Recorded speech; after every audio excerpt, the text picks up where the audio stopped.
ধন্যবাদ সবাইকে। ভাই রে ভাই, কয়দিন থেকে দেখি তো চুং এখন খাট নাকি রাস্তার দৌড়ে দিচ্ছ।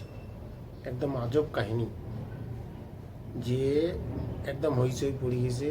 সেলফি নেওয়া, রাস্তার চলে বেড়াতে দেওয়া, দুইটা লুকিং গ্লাস। আরও দেখো তোমরা পিছনে দেখো, দেখি দুই সাইডে দুইটা লুকিং গ্লাস।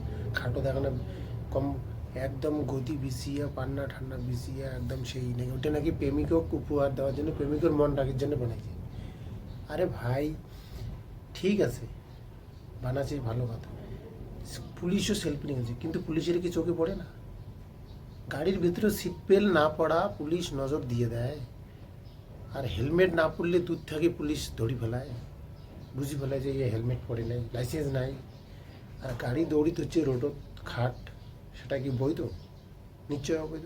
ঠিক আছে, বানাচ্ছে ভালো কথা, মুখে স্মরণ ইয়েও করো যে ভালো জিনিস বানাচ্ছে, একটা আলাদা ইউনিক বানালো। তার জন্য প্রদর্শনীরা রাস্তাত ঘোরাঘুরি করার জন্য আইন দেয় নাই তো, ঠিক আছে? এটা ঠিক না হয়, পুলিশের অবিলম্বে রাস্তায় যাতে না ওঠে এর জন্য বন্দোবস্ত করা দরকার।